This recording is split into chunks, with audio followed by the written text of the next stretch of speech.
journey back to nature starts with the first step, going within. It is only by going within and humbling yourself to the knowledge that you don't know and asking for guidance and being quiet to hear the words of wisdom. That's how the journey begins, because only your inner spirit can tell you where that journey will lead.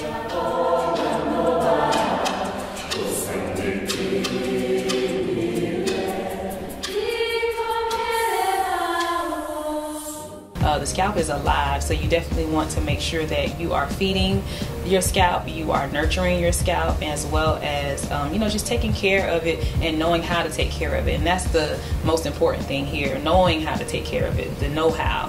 Think about the fact that God made me a certain way. He made all of us a certain way. And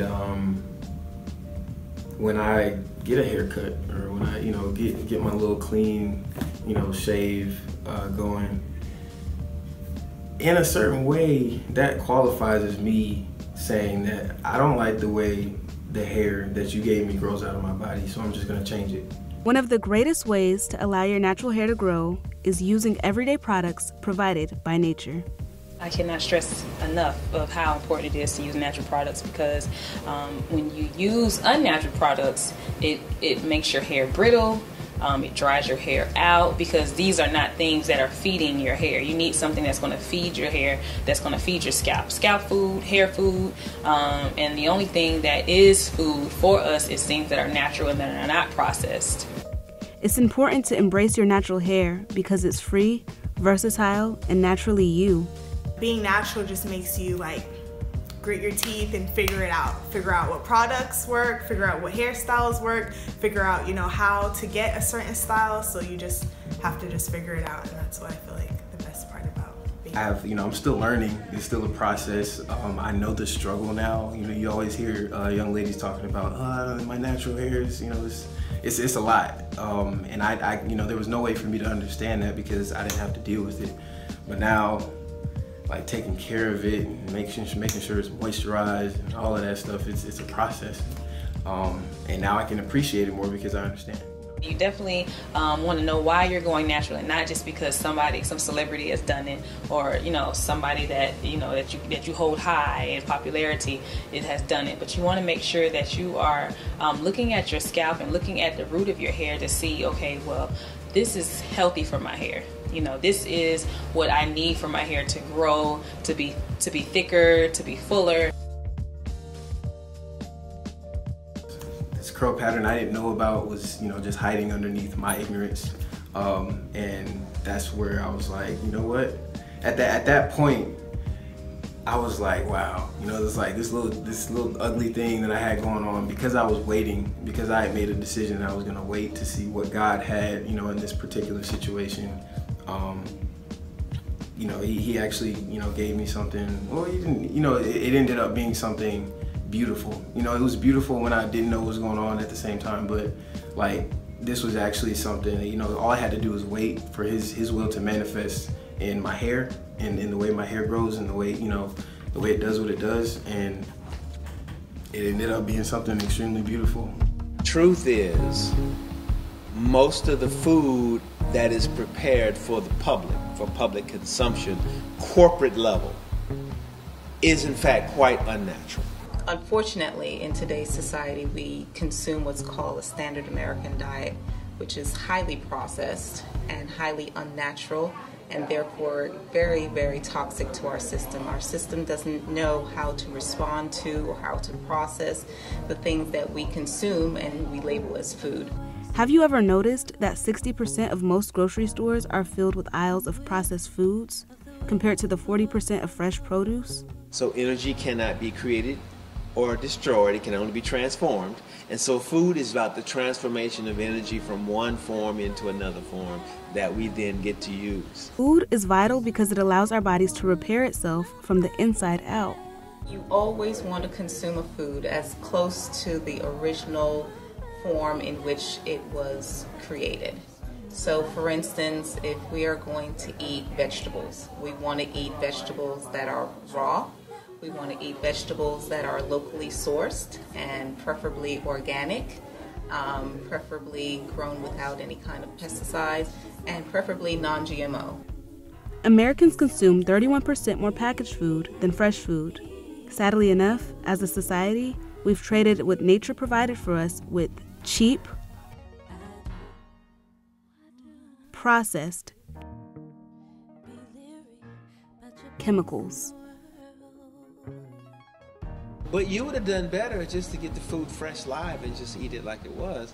Your body would work much better because it's consistent with the principles of nature, natural order, and therefore it would preserve your body rather than you using preserved food that will not preserve your body. People get to a point where they become accustomed to different aches and pains. They become accustomed to allergies. They become accustomed to having low immune responses. They become accustomed to having digestive disorders such as gas and bloating. They become accustomed to cloudy thinking. They become accustomed to mood fluctuations, to anxiety.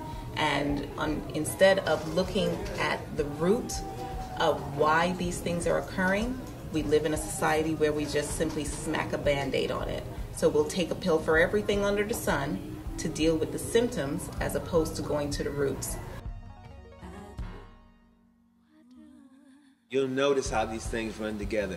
People start thinking about food, they start cutting away from artificial, they start moving towards real food. All of a sudden they start thinking about, what am I doing to my hair, right? They start thinking about natural look. See, it all goes together because it's all a part of your consciousness about to what degree am I becoming natural versus to what degree am I becoming artificial. Yoga means to connect your mind, body, and soul. It means unity, and to me it means I'm connecting back to my, not my childlike self, but my authentic self. Mm-hmm. Introduced to society nearly 5,000 years ago, yoga is a practice that has been adopted by people from many different backgrounds. When you're in the poses, you're releasing energy and you're releasing emotions, and like when you're stressed out, that's why your shoulders are tight. So of course, doing yoga, I was releasing a lot of stress and that I was going through, like the breakup and a lot of like depression.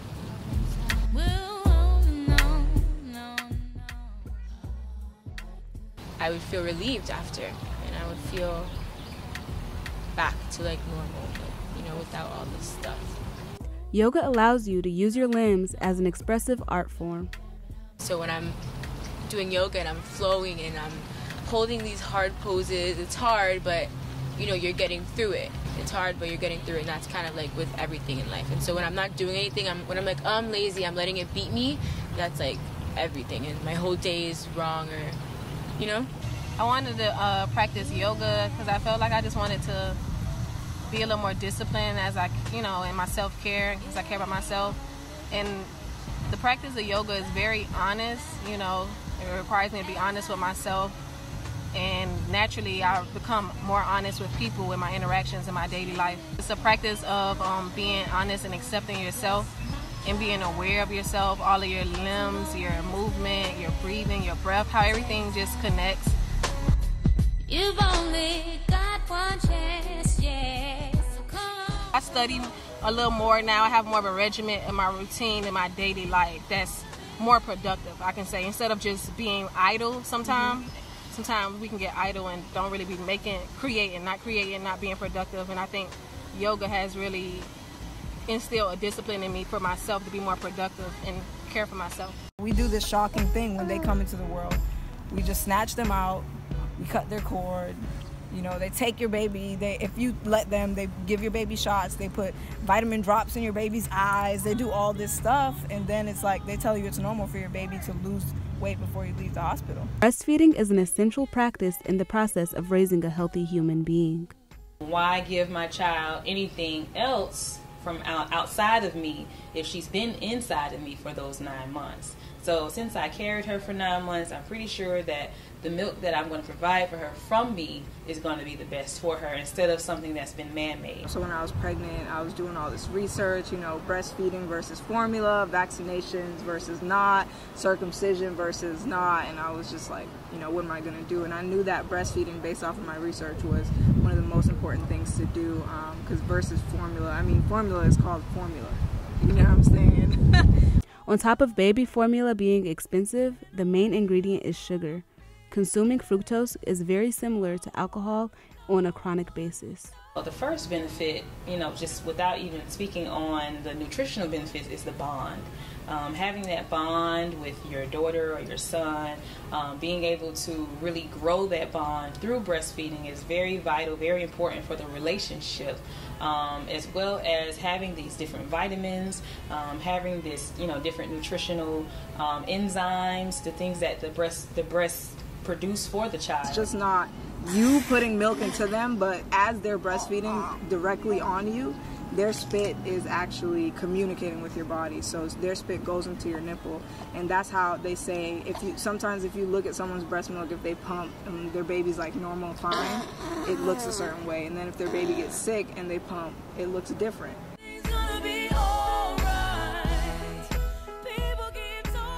Role of creation and nurturing. And I'm not saying that every woman needs to be a mom and literally nurture a child to grow. But I think that in any aspect of what we do, that's what we do. You know what I'm saying? You say becoming natural. You're really saying, gosh, I've been out of order, and I have to return back to the order that is the order, not the order that we made up. Being natural is to be as much in sync with nature as possible, to be as close to the way in which our lives were originally designed to be. The first step is to really reflect on your life and to ask yourself if you are where you want to be.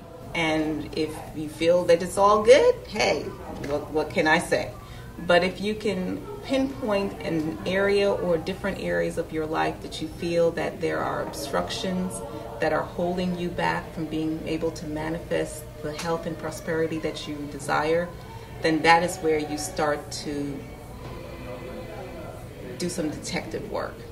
And you prayerfully look into your life and look into yourself and determine for yourself if you need a change. Natural or becoming natural really means becoming your true self, leaving your artificial created self and moving back to transforming into a better, more perfect, because perfect is a part of order, a more perfect expression of your true self.